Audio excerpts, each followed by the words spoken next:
Okay, hello everyone. I welcome you all on this platform, and in today's particular video we are going to study future perfect tense. Okay, जैसा आप लोग जान रहे हो कि tense का series starting से चलता आ रहा है ना, प्रेजेंट एंड पास्ट का सारा लेक्चर अपलोड हो चुका है, आप पहले उसे एक्सेस कर सकते हो। ठीक है, आज के वीडियो में हम लोग देखने वाले हैं फ्यूचर परफेक्ट टेंस।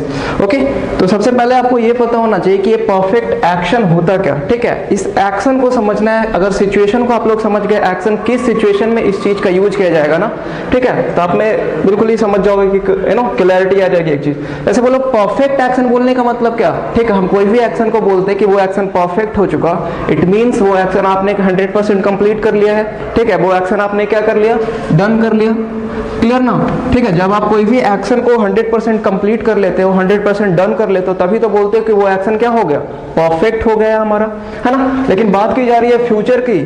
ठीक है, जिस तरीके से प्रेजेंट में आप किसी भी एक्शन को परफेक्ट करते हो, पास्ट में आपने किसी एक्शन को परफेक्ट किया था, आने वाले टाइम में, ठीक है, फ्यूचर टाइम में आप अभी प्रेजेंट में खड़े होकर ये कंसिडरेशन कर रहे हो, ये सोच रहे हो, ठीक है, कि मैं शाम तक ये जो अपना, जैसे कि आपको कोई होमवर्क दिया गया या आपके कोई काम कर रहे हो, ठीक है, कोई भी काम कर रहे हो, आपने एक टारगेट बना लिया कि कल इवनिंग तक, ठीक है, कल नाइट तक मैं ये काम फिनिश कर दूंगा। ठीक है, तो फिनिश आप कब करने वाले हो, फ्यूचर टाइम में। ठीक है, फ्यूचर टाइम में इस एक्शन को आप फिनिश करने वाले हो। ठीक है, फ्यूचर टाइम में वो एक्शन क्या हो जाएगा, आपका परफेक्ट हो जाएगा। ठीक है, तो इसी एक्शन को रेफर करने के लिए हम लोग क्या लिखेंगे, फ्यूचर परफेक्ट टेंस का यूज किया जाएगा। ठीक है, तो एक्चुअली इसको एक लाइन में लिखना जाए तो क्या लिखा जाएगा, इट डिनोट्स एन एक्शन, ठीक है, विच इज, ठीक है,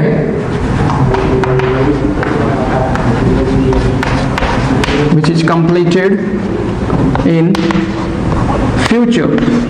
समझ रहे हो। ठीक है, जो एक्शन फ्यूचर में क्या होने वाली, कंप्लीट होने वाली, उसके लिए हम लोग क्या यूज करते हैं, ये फ्यूचर परफेक्ट टेंस का यूज करते हैं। ठीक है, अब आप लोग समझ गए कि परफेक्ट एक्शन लिखने की बात आती है तो परफेक्ट एक्शन के लिए हम लोग वर्ब का कौन सा फॉर्म यूज करते हैं। सबसे पहले हम लोग स्टार्टिंग से ये चीज पढ़ते आ रहे हैं, परफेक्ट एक्शन लिखने की बात आती है तो परफेक्ट एक्शन के लिए हम लोग वर्ब का कौन सा फॉर्म यूज करते हैं, have form.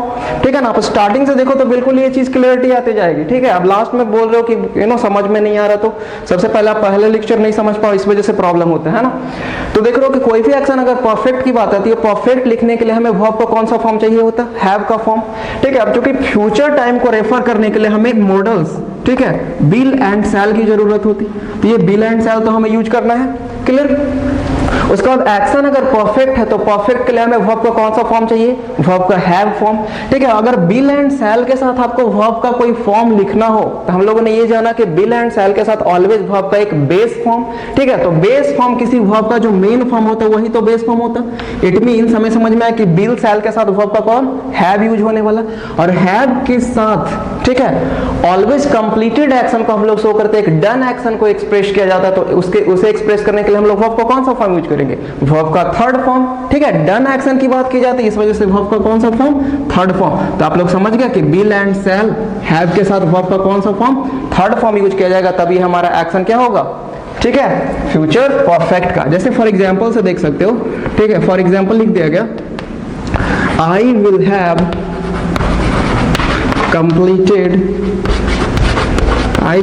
completed this task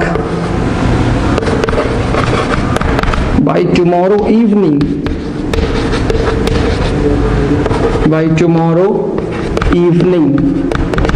समझ रहे हो ना।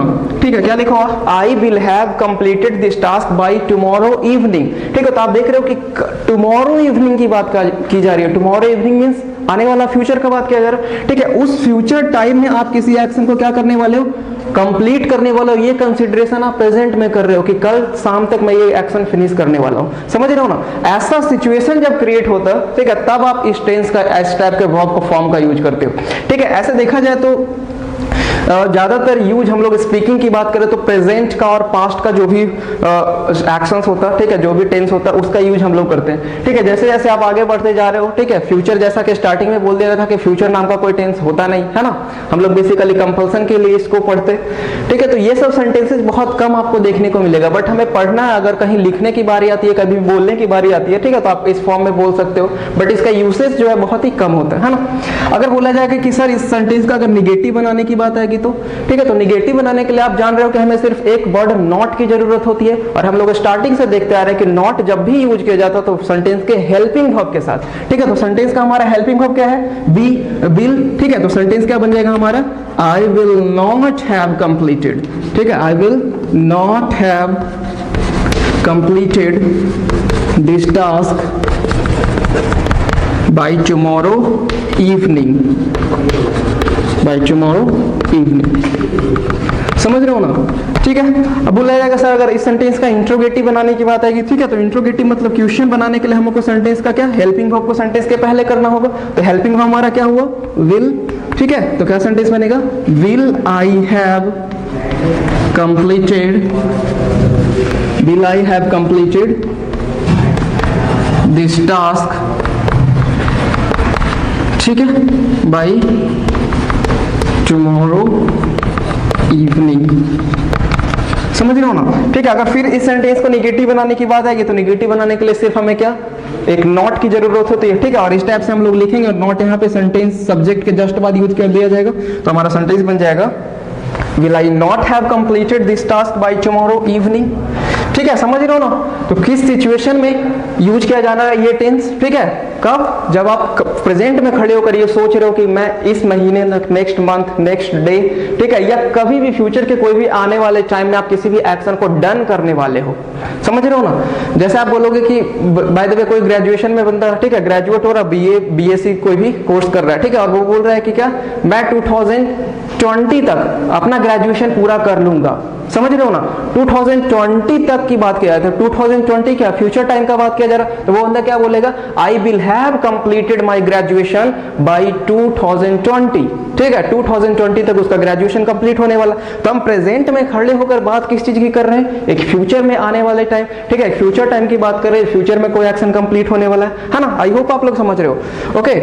उसके बाद अगर इस सेंटेंस के स्ट्रक्चर की लिखने की बात आएगी, है ना, तो आप लोग सेंटेंस से ही समझ गए कि स्ट्रक्चर कैसे तैयार हो रहा है हमारा, ठीक है। तो स्ट्रक्चर के लिए हम लोग जानते हैं कोई भी सेंटेंस का बेसिकली स्टार्टिंग हम लोग उस सेंटेंस के सब्जेक्ट से करते हैं, ठीक है। उसके बाद सेंटेंस का हेल्पिंग वर्ब क्या लिखा गया? Will and shall. अब देख रहे हो बिल एंड सेल का हम लोग यूज जो है फंक्शन, ठीक है, फ्यूचर इंडेफिनिट में अच्छे से समझ चुके, बट ये भी बताया गया था कि प्रोमिनेंटली अगर ज्यादातर बात किया जाए ना तो सेल का यूज जो है वो नेग्लिजिबल हो चुका है, ठीक है। आप जितने भी सब्जेक्ट के साथ देखते हो बिल का ही यूज होता है, I will, we will, you will, he will, इस तरीके का, है ना, सेल। लेकिन सेल का यूज गलत नहीं है, ये भी नहीं बोला जा रहा कि गलत है, बट वो नेग्लिजिबल हो गया, लोग यूज ही नहीं करने लगे, ठीक है। हम और ये भी हम लोग फ्यूचर इंडेफिनिट में देख चुके कि जब हम ही के साथ सेल लगाते और ही के साथ बिल लगाते हैं तो दोनों सेंटेंस के सेंस में क्या डिफरेंस आता है ना। तो देख रहे हो सब्जेक्ट के साथ बिल एंड सेल, उसके बाद वर्ब का कौन सा फॉर्म? ये हैव लिखना पड़ेगा क्योंकि परफेक्ट एक्शन है, ठीक है। फिर वर्ब का कौन सा फॉर्म? थर्ड फॉर्म, और फिर सेंटेंस का क्या लिखना पड़ेगा आपको? ऑब्जेक्ट, ठीक है। तो ये स्ट्रक्चर हमारा तैयार हुआ सेंटेंस के पॉजिटिव सेंटेंस का, ठीक है, अफर्मेटिव जिसको आप लोग बोलते हो, है ना। अगर फिर निगेटिव बनाने की बात आएगी, ठीक है, तो निगेटिव बनाने के लिए सिर्फ हमें एक वर्ड किसकी जरूरत होती है? नॉट की। और नॉट हम लोग जब भी यूज करते हैं तो सेंटेंस के हेल्पिंग वर्ब के साथ, तो हेल्पिंग वर्ब हमारा बिल एंड सेल, तो बिल एंड सेल के साथ क्या यूज कर दिया जाएगा? ओनली नॉट, ठीक है। तो विल सेल के साथ आप नॉट यूज कर दोगे, बाकी एज इट इज जो भी हमारा फॉर्म है हैव के साथ वर्ब का थर्ड फॉर्म, ठीक है, वो सब छोटा वैसे ही रह जाएगा, है ना। उसके बाद फिर से इंट्रोगेटिव बनाने की बात है कि तो आप लोग समझ चुके कि इसी हेल्पिंग वर्ब को सेंटेंस के स्टार्टिंग में करना होगा, ठीक है। तो हेल्पिंग वर्ब हमारा क्या है? बिल एंड सेल, ठीक है। उसके बाद सेंटेंस का क्या लिखना होगा? सब्जेक्ट, फिर उसके बाद आपको बिल एंड सेल के साथ वर्ब का हैव फॉर्म, क्लियर। उसके बाद इसको क्वालिफाई करने के लिए हैव के साथ वर्ब का कौन सा फॉर्म? थर्ड फॉर्म, और फिर सेंटेंस का ऑब्जेक्ट एज इट इज जो भी लिख दिया जाएगा, क्लियर ना, ओके। आप लोग समझ रहे हो, ठीक है। उसके बाद अगर इसका निगेटिव तो फिर से यहाँ पे नॉट, इसी तरीके का सिचुएशन चलता जाता। इट मींस अगर हम एक टेंस की बात करें तो एक टेंस में आप 6 तरीके का सेंटेंस का पैटर्न तैयार करते हो, affirmative, negative, interrogative plus negative, है ना। फिर क्वेश्चन जिसको हम लोग ओपन एंडेड बोलते हैं जो कि WH वर्ड से स्टार्ट होता है, और फिर उसका भी निगेटिव बनाते हैं। तो देखा जाता है कि 6 तरीके का पैटर्न हम लोग लेकर चलते हैं, ओके। तो आई होप आप लोग स्ट्रक्चर समझ गए होंगे। कुछ और एग्जांपल्स देते तो उससे भी क्लैरिटी आएगी, है ना। जैसे लिखा जाएगा फॉर एग्जांपल, एक मिनट, फॉर एग्जांपल अब जैसे क्या होता है कि बाय द वे हम एक ही इंसान है, कोई भी पर्सन है, ठीक है, वो क्या कर रहे हैं? कार लेने की प्लानिंग कर रहा, ठीक है ना। वो अपने फैमिली से या फ्रेंड से बात कर रहा ना कि नेक्स्ट वीक ना पक्का हम कार खरीद ही लेंगे, क्लियर ना? तो वो प्रेजेंट में एक सिचुएशन को इमेजिन कर रहा है, एक प्रेजेंट में वो खड़े होकर एक सिचुएशन को इमेजिन कर रहा है कि आने वाले नेक्स्ट वीक में वो कार परचेज करने वाला है।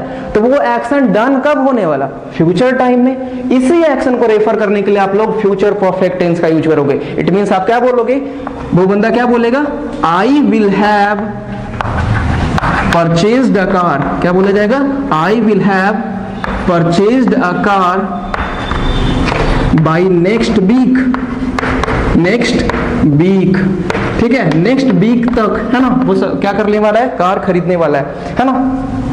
अब देखो क्या होगा, हम लोग बाय द वे कोई भी ऐसे एक यूज किया जाएगा तो कुछ इसमें कीवर्ड्स को समझना है आपको, ठीक है। जैसे हम लोग परफेक्ट एक्शन के लिए स्टार्टिंग से देखते आ रहे कुछ स्पेसिफिक वर्ड या कीवर्ड्स यूज किया जाता है, ठीक है, कोई भी सेंटेंस में।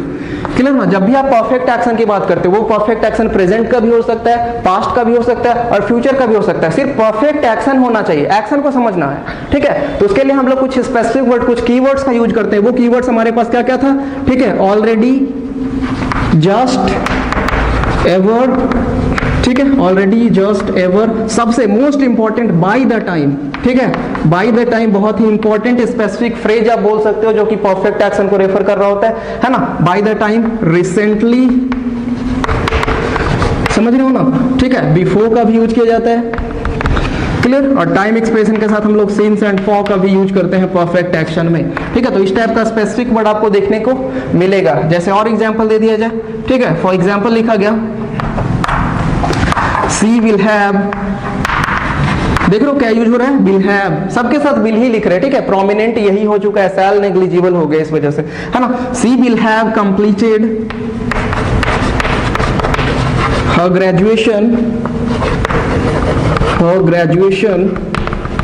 बिफोर 2020, ठीक है। अभी हम लोग बोले थे 2020 से पहले की बात की जा रही है, ठीक है। तो अभी तो हमारा क्या ऐसे लिख सकते हैं इसको 2022, ओके, फ्यूचर की बात की जा रही है। तो क्या हो जाएगा, she will have completed her graduation before 2022। Clear ना? समझ रहे हो? तो प्रेजेंट में खड़े होकर हम फ्यूचर का कोई एक्शन के बारे में सोचते हैं ना कि इस टाइम तक आप कोई भी एक्शन को क्या कर लोगे, डन कर लोगे, ठीक है। तो उसी सिचुएशन में हम लोग फ्यूचर परफेक्ट टेंस का यूज करते हैं, ठीक है। फिर से नॉट निगेटिव बनाने की बात आएगी तो आप लोग नॉट यूज करोगे, क्लियर। फिर से निगेटिव बनाने की बात आएगी तो नॉट यूज करोगे। बस यही माइंड में रखना कि नॉट हमेशा किसके साथ, हेल्पिंग वर्ब के साथ यूज होता है, ठीक है। उसके बाद वर्ब का हैव और वर्ब का थर्ड फॉर्म, ठीक है ना, समझ गए होंगे। इसी तरीके से यूज होता है। आई होप आपको समझ में आ गया होगा। अब हम लोग कुछ क्वेश्चंस की प्रैक्टिस करते हैं, उसके बाद आपको कुछ होमवर्क के फॉर्म में भी दे दिया जाएगा, कुछ प्रैक्टिस क्वेश्चंस, है ना।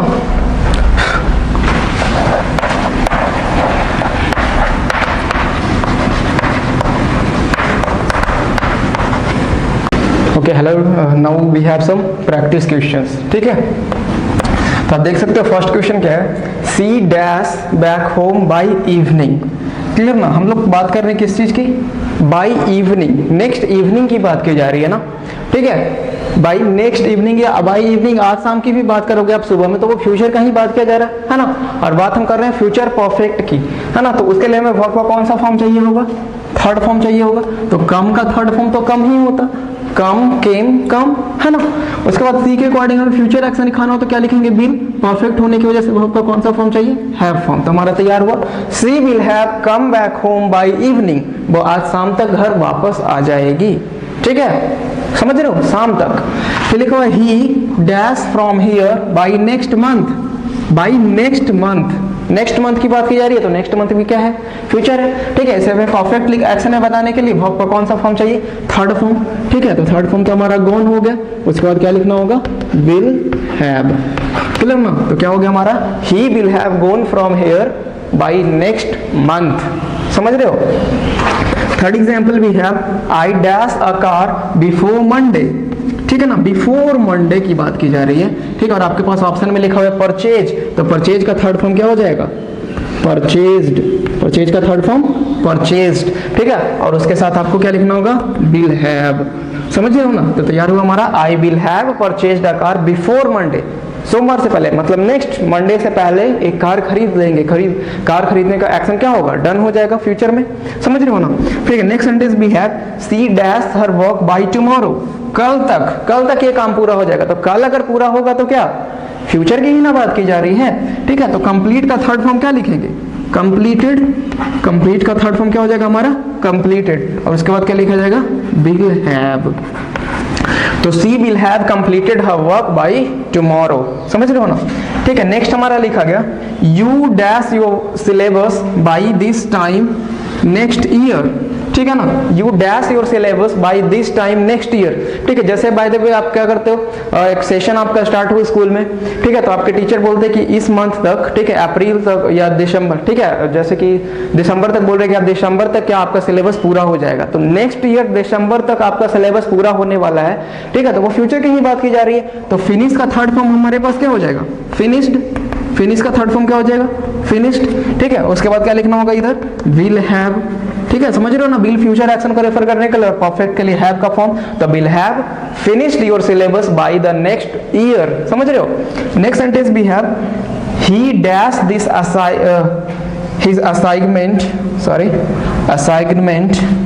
बाय फ्राइडे, ठीक है, फ्राइडे तक, नेक्स्ट फ्राइडे की बात की जा रही है। तो नेक्स्ट फ्राइडे भी हमारा क्या है, फ्यूचर की बात की जा रही है ना। और एक्शन जब डन होगा इसका मतलब कंप्लीटेड की बात की जा रही होगी, ठीक है। तो कंप्लीट का थर्ड फॉर्म क्या हो गया, कंप्लीटेड। और आपको लिखना होगा क्या, विल हैव, क्योंकि फ्यूचर की बात की जा रही है। तो क्या लिखा जाएगा, he will have completed his assignment by Friday, आने वाले फ्राइडे तक वो इस असाइनमेंट को कंप्लीट कर लेगा, समझ रहे हो ना, कर चुका होगा, जो भी हिंदी में बोलते हैं, है ना। The ship dash before we reach the station, देख रहे हो, before we reach the station, sorry harbour, harbour समझते हो ना, जहां पे शिप पानी वाला जहाज यू नो रुकता है, वहां से जहां से इंपोर्ट एक्सपोर्ट का बिजनेस होता है ना, दैट इज हार्बर, समझ रहे हो, ठीक है। तो the ship dash before we reach the harbour, ठीक है, before we reach the harbour, future की बात की जा रही है कि हमें हार्बर पहुंचने से पहले क्या शिप जो है वहां से खुल चुका होगा, ठीक है, वहां से, क्योंकि हम लोग लेट हो चुके हैं, समझ रहे हो, ठीक है। तो क्या लिखा जाएगा, the ship will have, leave का थर्ड फॉर्म क्या हो जाएगा, लेफ्ट।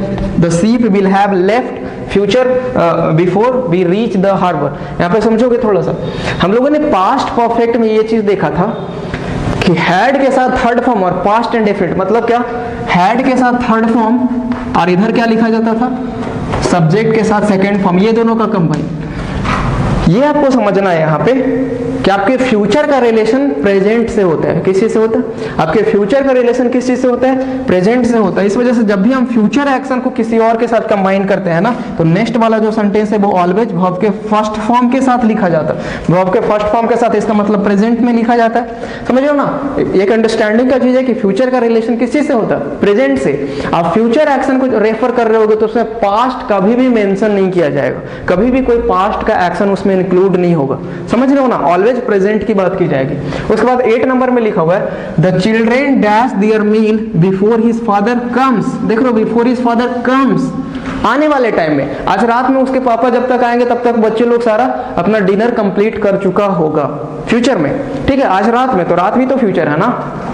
तो टेक का थर्ड फॉर्म क्या हो जाएगा, टेकन, ठीक है। द चिल्ड्रेन विल हैव, समझ रहे हो, तो the children will have taken their meal before his father comes, ठीक है, फ्यूचर में उसके पापा, उन लोगों के पापा के आने से पहले आज रात में, ठीक है, बच्चे लोग क्या अपना डिनर कंप्लीट कर लेगा फ्यूचर में, ओके। तो आई होप समझ रहे हो कि किस सिचुएशन में हम लोग इस चीज का, इस टेंस का यूज कर रहे हैं, ठीक है। और यहाँ पे देख रहे हो एक टाइम के साथ यूज किया जा रहा है, by the time, and before basically उस चीज से पहले, आने वाले टाइम में, इस टाइम तक भी एक्शन कंप्लीट हो जाएगा, ओके। तो आई होप आप लोग समझ गए होंगे। अब कुछ 8-10 एग्जांपल्स आपको होमवर्क के फॉर्म में दे दिया जाता है, ठीक है, आप लोग कंप्लीट कर लोगे, ओके एवरीवन। तो ये कुछ क्वेश्चंस, ठीक है, आप लोग के लिए होमवर्क के फॉर्म में 8-10 क्वेश्चन आप लोग इसे बना लोगे, ठीक है, सॉल्व कर लोगे। पहले लेक्चर को स्टार्टिंग से देख लोगे, बिल्कुल ही सिंपल है ना, जैसा बोल दिया गया कि इसका यूज उतना ज्यादा प्रोमिनेंट लेवल पे होता नहीं है ना। आप लोग ज्यादातर अगर प्रेजेंट एंड पास्ट पे बनाओगे तो आपको स्पीकिंग में भी ज्यादातर हेल्प करता है ना।